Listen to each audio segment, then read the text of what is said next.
Hours after flash floods hit Nepal, an Indian Air Force C-130 was already in the air carrying 10 tons of relief material, with a bigger C-17 to follow.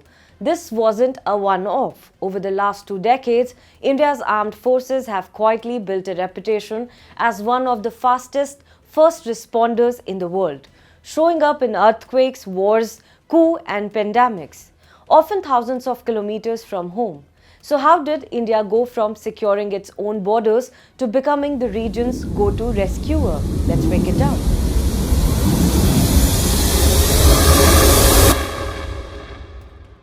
India's role as a first responder really took shape after the 2004 Boxing Day tsunami, when Indian forces rushed to help Indonesia and the rest of Southeast Asia. That response set the tone for how India sees its place in the Indian Ocean region, and not just as a resident power, but as the country that shows up first when disaster strikes anywhere nearby. It isn't just about natural disaster either. When a coup began unfolding in the Maldives, the Air Force and the Army's Parachute Brigade launched Operation Cactus, deploying forces that helped dismantle the coup before it could take hold. That mission showed something just as important as India's willingness to help: its ability to actually project power quickly across the region when a crisis demands it. Once you start listening India's overseas missions from the last 10 years, the sheer pace becomes hard to ignore. In 2015, India ran 2 major operations almost back to back. Operation Rahat evacuated more than 4,700 Indians and nearly 2,000 foreign nationals out of war-torn Yemen, while Operation Maitri made India the first country to respond to Nepal's devastating earthquake, rescuing thousands and setting up field hospitals within days. The pace never really slowed down after that. In 2017, Operation Insaniyat sent humanitarian aid to Bangladesh as it absorbed a massive influx of Rohingya refugees. In 2020, the Navy ran 2 operations simultaneously: Operation Vanilla, rushing relief to cyclone-hit Madagascar, and Operation Samudra Setu, one of its largest ever repatriation missions, bringing thousands of stranded Indians home by sea from the Gulf and beyond, even as the world was gripped by the early stages of COVID-19. Then came 2021, when the Air Force carried out Operation Devi Shakti, airlifting Indian diplomats, officials and citizens out of Kabul under extremely tight security as the Taliban swept back into power.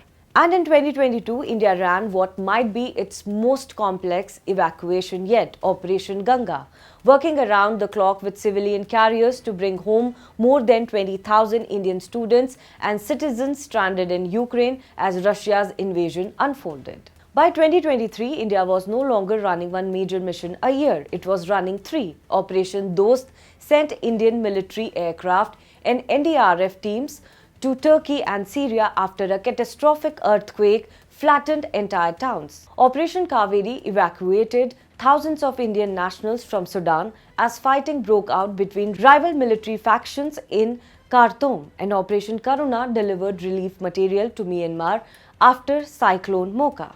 That pace has carried straight into the present. In 2025 alone, the Army set up a 60-bed field hospital in Myanmar after a powerful earthquake under Operation Brahma, while the Navy and Air Force ferried in relief supplies. Just months later, Operation Sakar Bandhu helped Sri Lanka recover from Cyclone Ditwa, restoring critical communication links, evacuating over 2,500 people and delivering more than 1,000 tons of relief materials. And earlier this year, Operation Amistad sent 2 C-17 Globemasters carrying a full field hospital, 35 tons of supplies and a 41-member rescue team to earthquake victims in Venezuela, half the world away from India. Line up all these operations and a clear pattern emerges. This isn't random goodwill. It's a deliberate, repeated demonstration that India's armed forces can mobilize within hours, move heavy equipment and personnel across vast distances, and operate just as effectively in a war zone evacuation as in an earthquake relief effort or a cyclone response. Every single mission from Yemen to Ukraine to Venezuela quietly reinforces the same message. When a crisis hits anywhere in or around the Indian Ocean region and increasingly well beyond it, India intends to be one of the first countries in the room. The flash floods in Nepal are simply the latest entry in a list that keeps growing, and if the last 2 decades are any indication, it won't be the last.